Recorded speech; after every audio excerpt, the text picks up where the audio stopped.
गरीब भाई की अमीर बहन। किशोर और पिद्दी दो भाई बहन थे। पिद्दी बहुत खर्चीले स्वभाव की थी। वो जितना कमाती अपने ऐशो आराम में पैसे उड़ा दिया करती। लेकिन किशोर समझदार था, घर को साथ लेकर चलना जानता था। अपनी बहन के जितना कमाता तो नहीं था, लेकिन फिर भी वो किसी तरह घर का खर्च चला लेता था। एक दिन पिद्दी किशोर से कहती है, किशोर, तुम थोड़ा ज्यादा क्यों नहीं कमाते? मेरे दोस्त रोज मेरा मजाक उड़ाते हैं। अरे बहन, मैं कोशिश तो कर रहा हूँ। अच्छा सुनो, अगले महीने रक्षाबंधन है, मुझे सोने का हार चाहिए, इससे कम कुछ भी ना लूंगी। अरे दिला दूंगा बहन। किशोर को पूरी रात नींद नहीं आती। उसके दिमाग में बस ये चल रहा था कि उसकी माली हालत इतनी बिगड़ चुकी है, अब वो सोने का हार कहाँ से लाएगा। अगले दिन किशोर सुबह सुबह घर से ये बोलकर निकल गया कि पिद्दी, मैं गांव से बाहर जा रहा हूँ, कुछ दिन घर नहीं आऊंगा। किशोर ने अपने काम के साथ साथ फेरी में कपड़े बेचने भी शुरू कर दिए, जिससे वो ज्यादा से ज्यादा पैसे कमा सके। रात में वो एक बिल्डिंग की चौकीदारी भी करने लगा। अपने काम से थोड़ा बहुत समय निकालकर बस कुछ घंटे की नींद ले पाता था। और कब वो कुछ दिन एक महीने में बदल गए और रक्षाबंधन भी आ गया, पता ही नहीं चला। लेकिन किशोर अभी तक घर वापस नहीं लौटा।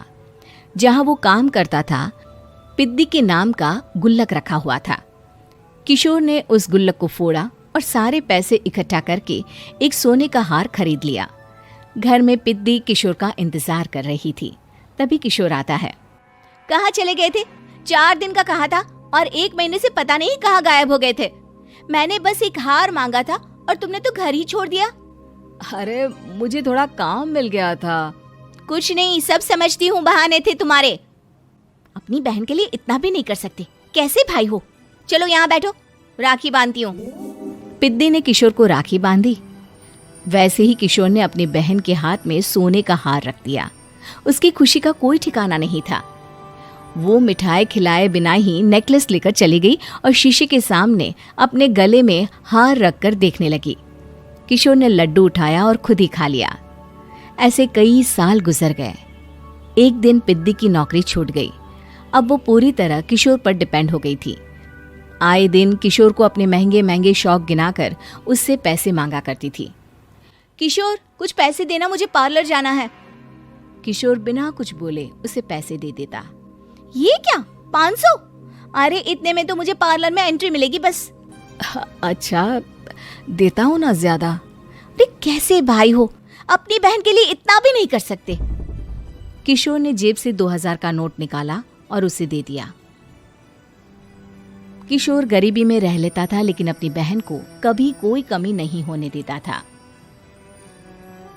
बेटा, पिद्दी तुम्हारी बहन है, उसे कभी किसी चीज की कमी मत होने देना और उसका ध्यान रखना, क्योंकि भाई का फर्ज होता है अपनी बहन का ध्यान रखना। किशोर ने माँ की कही ये बात हमेशा के लिए याद कर ली थी। शायद माँ की इसी बात की वजह से किशोर पिद्दी की हर जिद पूरी करता चला आ रहा था। किशोर, आज मैं अपने दोस्तों के साथ पार्टी करने जा रही हूँ, मुझे कुछ पैसे दो ना। किशोर पिद्दी को समझाता है, लेकिन पिद्दी नाराज होकर चली गई और अपने कमरे में सुबक सुबक कर रोने लगी। किशोर अपनी जेब से कुछ पैसे निकालता है और पिद्दी को दे देता है। किशोर खुद कभी अच्छे कपड़े नहीं पहनता, लेकिन पिद्दी को राजकुमारी की तरह रखता। पिद्दी के जाने के बाद किशोर अपने काम पर निकल गया। एक तरफ पिद्दी अपने दोस्तों के साथ मस्ती कर रही थी, तो वहीं दूसरी तरफ किशोर पैसे कमाने के लिए कड़ी मेहनत कर रहा था। कुछ और दिन ऐसे ही बीत गए। एक दिन पिद्दी एक लड़के को लेकर घर आई और उसे किशोर से मिलवाया। किशोर, मुझे इस लड़के से शादी करनी है, लेकिन इनके मम्मी पापा बोल रहे हैं कि उनको दहेज में एक कार चाहिए, तभी वो मेरा और पंकज का रिश्ता कबूल करेंगे। लेकिन बहन, कार खरीदना कोई सब्जी खरीदने के बराबर तो नहीं है। अरे कैसे भाई हो तुम, अपनी बहन के लिए इतना नहीं कर सकते? देखो, मैं ज्यादा इंतजार नहीं कर सकती, तुम्हें 1 साल में मेरे लिए कार खरीदनी ही होगी। अच्छा पंकज, एक काम करो, कल तुम अपने माता पिता को घर बुला लो, मैं उनसे तुम्हारे और पिद्दी के रिश्ते की बात कर लेता हूँ।